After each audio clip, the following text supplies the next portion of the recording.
17 mars 2025, la Commission électorale indépendante a publié la liste électorale provisoire pour les élections de 2025.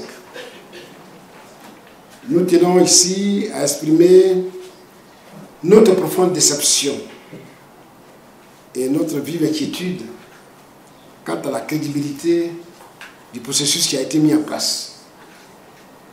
La 6e opération de révision de la liste électorale a débuté le 19 octobre 2024 pour s'achever le 17 novembre 2024, conformément au décret pris à cet effet. Pour nous, ce processus a été un danger réel pour la paix en Côte d'Ivoire, sur la base de ce que nous avons vu, sur la base de ce que nous avons entendu. Tout au long de ce processus, nous n'avons ménagé aucun effort pour interpeller le gouvernement et la CEI sur des éléments confligènes de cette opération au vu de son déroulé. Cette révision de la liste électorale a exclu de nombreux Ivoiriens qui souhaitent s'exprimer pendant l'élection présidentielle de 2025. Nous allons donc procéder à une analyse de la situation qui sera répartie en 2 points, l'analyse de façon générale et l'analyse de façon particulière et spécifique. Nous faisons notre appréciation d'ordre général. Au cours de la cérémonie qui a réuni les partis politiques et les organisations de la société civile, le président de la CEI, M. Cubière, nous a livré un langage d'agneau. Un langage d'agneau. On était surpris, parce qu'il ne nous a pas habitués à ce type de langage. Il nous a dit, nulle œuvre n'est parfaite. Il en est ainsi de celles réalisées par la CEI. Elle peut comporter des erreurs, des dénis de droit, je répète bien, des dénis de droit, des irrégularités. Alors que M. Cubière n'a jamais prêté attention à tous nos avertissements, à nos alertes. C'est lui qui dit aujourd'hui que sa liste ne peut pas être parfaite, elle peut comporter beaucoup d'irrégularités. Il les cite. Après nos nombreuses interpellations à l'endroit de la CEI et du pouvoir pour apporter des corrections au processus d'enrôlement, la CEI a fini par établir, je dis bien, sa liste électorale provisoire sans prendre en compte toutes nos revendications, toutes nos suggestions. C'est pour ça que j'ai été surpris que Cubière tienne un langage nouveau. La liste actuelle, ou la liste provisoire qu'on nous a présentée, contient 8 761 348 électeurs, dont 769 757 nouveaux électeurs recensés. Là aussi, j'ai pris ma surprise, parce que pendant longtemps, on nous a ressassé qu'on avait près de 1 million de nouveaux électeurs. On était à environ 943 000. Aujourd'hui, on nous dit qu'ils sont à 769 000. Vous voyez un peu cette baisse drastique, alors qu'on nous disait que tout se passait bien. Dans tous les cas, on a constaté que la CEI a exclu de cet enrôlement 3 500 000 électeurs. 3 500 000 électeurs. Et nous avons fait une petite comparaison, mais qu'on ne va pas détailler. Pour dire que dans la sous-région, nous sommes le seul pays qui va aux élections démocratiques avec une extrême minorité pour élire les dirigeants. Une extrême minorité. On est nombreux et beaucoup d'électeurs ne participent pas au vote. Il se pose alors le problème de la fiabilité de la liste électorale, en plus des fraudes multiples et multiformes que nous dénonçons tous les jours. Vous savez, je le sais, la CEI s'est entêtée à conduire cette opération de façon autoritaire. Et le résultat, au finish, c'est l'exclusion de près de la moitié des électeurs pour l'élection de 2025, comme je viens de l'indiquer. Aujourd'hui, la CEI et son président essaient de faire l'amende honorable en utilisant un nouveau langage. Mais en réalité, c'est pour noyer le poisson. C'est pour ne pas se dédouaner de nombreuses fautes. Et c'est pour faire comprendre aux gens que oui, il a fait ce qu'il allait faire, mais c'est du dilatoire.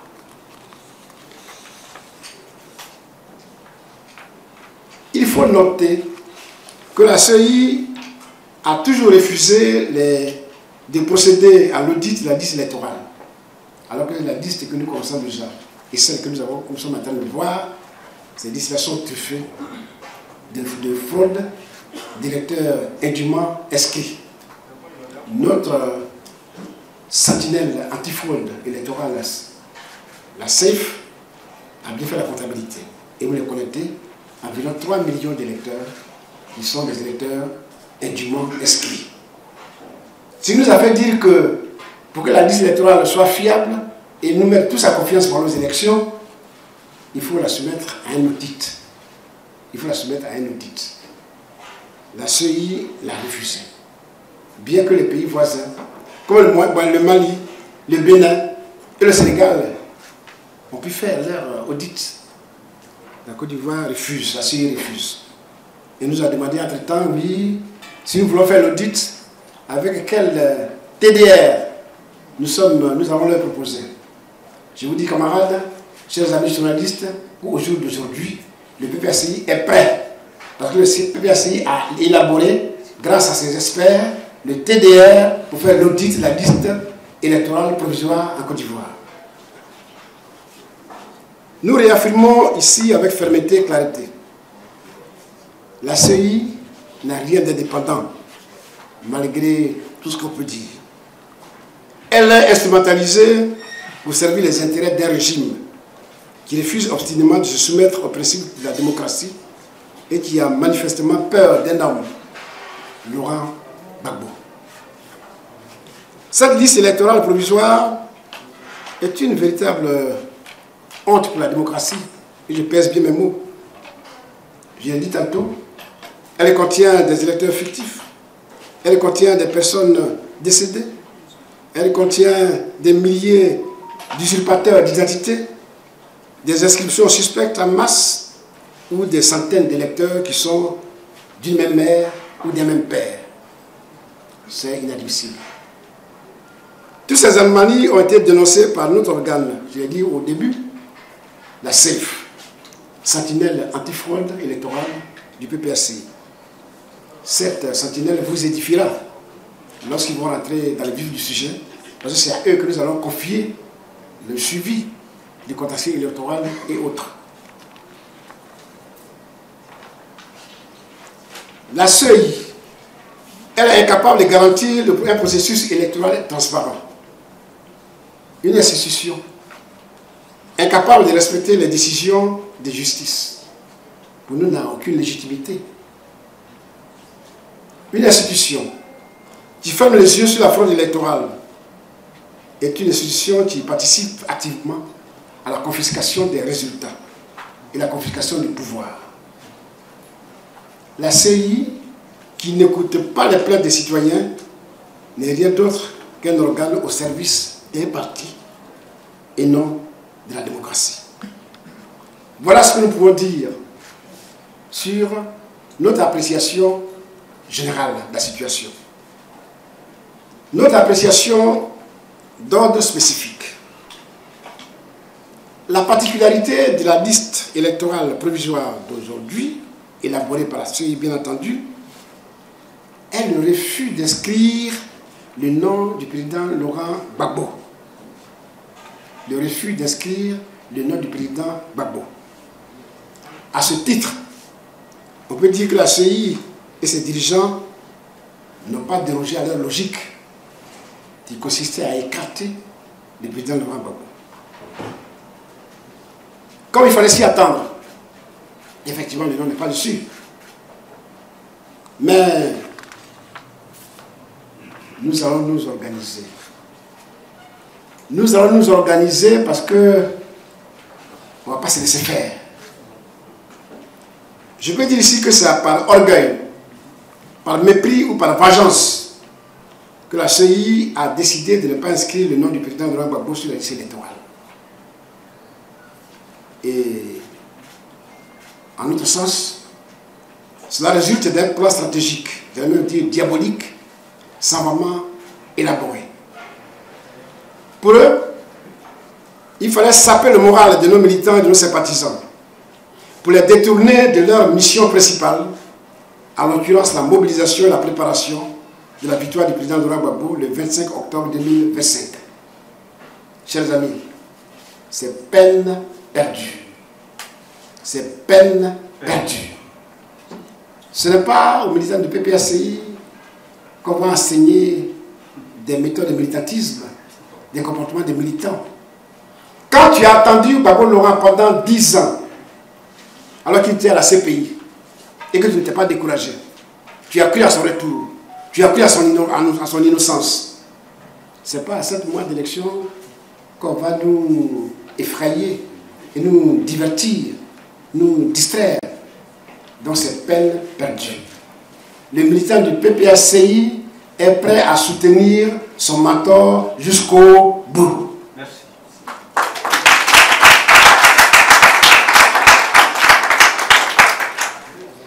Leur deuxième vision, qui sont certainement en train de travailler au laboratoire, c'était aussi pour provoquer des troubles, pour se maintenir au pouvoir par des armes. Ben, c'est comme ça que ça se passe. On voit qu'ils provoquent, on crée des troubles. Bon, comme il y a des troubles, alors je ne fais plus rien. C'est aussi cette tentation, cette tentative à qui ils essaient. Donc, premièrement, pour la démobilisation de nos militaires sympathisants, ça n'a pas marché et ça ne va pas marcher. Deuxièmement, pour la création des troubles qu'ils souhaitent, nous allons garder notre lucidité et aller tranquillement où on veut aller.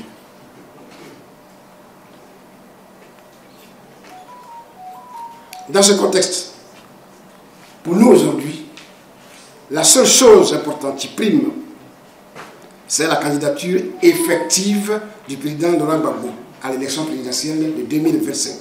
Qu'il va gagner.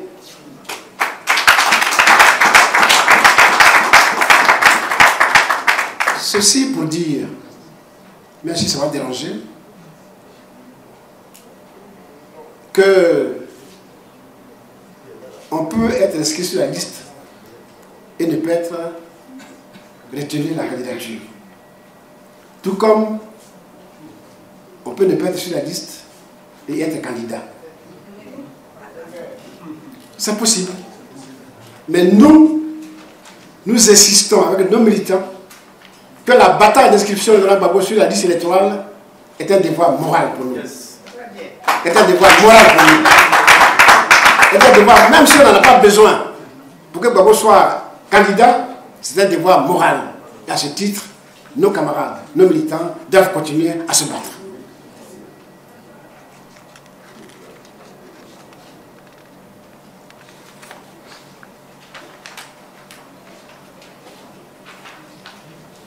Pour ce qui concerne le président Laurent Gbagbo, je vais d'abord peiner par l'arrière. Comme on parle d'inscription sur la liste électorale et qu'on parle de candidature, si c'était tant lié, au jour d'aujourd'hui, le seul homme politique responsable en Côte d'Ivoire qui n'a pas le droit d'être candidat, donc qui n'est pas éligible, c'est bien le président Alassane Ouattara. Parce que la constitution ivoirienne le lui interdit. Parce que la constitution ivoirienne le lui interdit. Or, je tente d'être sur la liste électorale. Donc ça, il faut que vous le sachiez. Ce n'est pas moi qui l'ai dit, c'est la loi ivoirienne qui l'a dit. Pour ce qui concerne Laurent Gbagbo, ce n'est pas la constitution qui l'appelle d'être candidat. Hein. C'est M. Alassane Ouattara qui l'empêche d'être candidat. Parce que c'est M. Alassane Ouattara qui a pris une ordonnance portant code électoral. Notre code électoral n'est pas une loi votée par l'Assemblée nationale, discutée à l'Assemblée nationale. Notre code électoral vient d'une ordonnance qui a été écrite dans le bureau du président de la République. Une fois c'est écrit, ça va à l'Assemblée nationale. Et si tu as beaucoup de députés, ils ne discutent même pas, ils ratifient et ça passe. Comme lettre à la poste. Voilà la situation. Je ne sais pas si vous étiez au courant, mais voilà la situation. Le code électoral ivoirien vient d'une ordonnance écrite, signée par le président de la République. Et c'est cette ordonnance qui a été écrite sur mesure qui empêche Laurent Gbagbo d'être candidat. Pour la simple raison qu'on lui aurait trouvé un crime. Ça, je l'ai développé à satiété à une chaîne de télévision pour dire qu'en matière de crimes, je ne sais pas trop de quoi on parle. Je ne sais pas trop de quoi on parle. On aura certainement d'autres occasions pour vous éclairer suffisamment.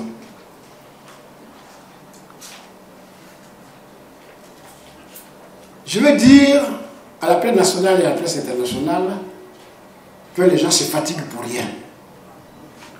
Ce n'est pas nous qui vont décourager. Nous qui avons soutenu Gbagbo Loin, au moment où personne ne vendait cher sa peau. Ce n'est pas nous, ils vont dire non, non, ces militaires vont se décourager, ils vont se démobiliser. Ce n'est pas de nous, ils parlent. Tout comme nous avons cru à son innocence et à sa libération pendant 10 années, nous croyons aujourd'hui encore à sa candidature à l'élection présidentielle 2025 et nous croyons à sa victoire le 27 octobre 2025. Alors, quelle est notre position? Devant l'échec de la CEI à créer des conditions d'une élection présidentielle juste, transparente, crédible, apaisée et inclusive, l'affichage de la liste provisoire nous donne l'occasion d'amplifier notre lutte. Dans cette situation d'extrême gravité, parce que nous sommes dans une situation d'extrême gravité, la direction du parti décide de suspendre avec effet immédiat ses missions de terrain diligentées depuis le 13 mars 2025.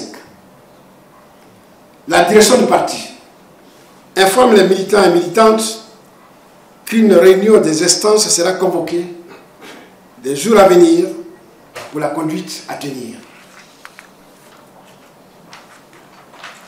Le PPACI demande à ses militants et ses partisans de se focaliser sur la candidature du président Laurent Gbagbo qui reste et demeure à ce jour notre seul et unique candidat à l'élection présidentielle de 2025.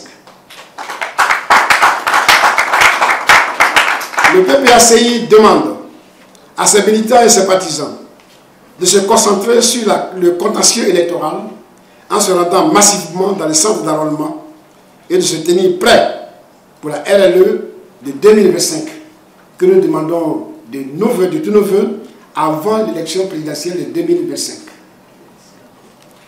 Le PPACI condamne sans réserve les actions de la CEI qui constituent à exclure et à entraîner des provocations à l'encontre d'une grande partie de la population ivoirienne.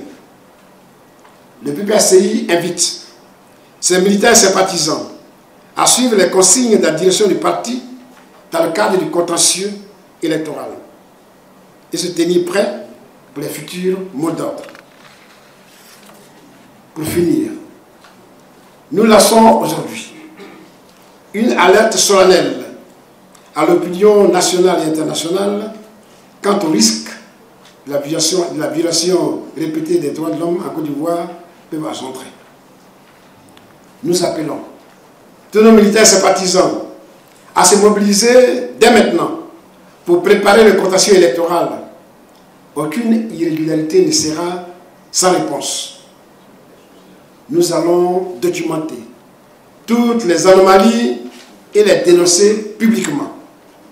Nous allons déposer des réclamations massives pour exiger la radiation des électeurs fictifs et des fraudeurs.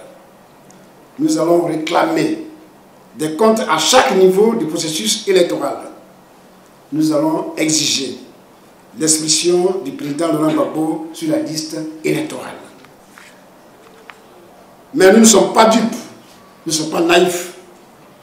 Nous savons que malgré ce travail acharné, malgré toutes les réclamations déposées, la CEI laissera perdurer ces irrégularités car elle arrange un camp.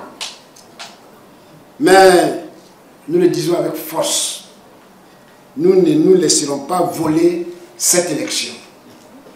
Nous ne nous laisserons pas voler cette élection. Le président Laurent Gbagbo est notre candidat et nous continuerons à nous mobiliser pour sa victoire en octobre 2025. Au vu de tout ce qui précède, le PPACI prend à témoin les Ivoiriens et l'opinion internationale que c'est le RHDP qui ne veut pas la paix à Côte d'Ivoire. C'est le RHDP qui ne veut pas la paix à Côte d'Ivoire. En conséquence, le PPACI tiendra le RHDP responsable de tout ce qui adviendra si ce n'est pas le cas. Chers amis, nous étions venus pour deux sujets. La liste électorale, où le président Laurent Gbagbo ne figure pas. Et en conséquence, ce que ça pourrait peut-être faire de sa candidature. Mais nous répétons que la liste électorale, telle qu'elle a été élaborée, est une liste électorale dangereuse pour la paix en Côte d'Ivoire. Et à ce titre, nous avons fait ce que nous avons à faire concernant le contentieux électoral. Pour ce qui concerne la candidature du président Laurent Gbagbo, je voudrais rassurer nos militants et militantes que le président Gbagbo est un candidat à l'élection présidentielle de 2025 qu'il va gagner. Je vous remercie.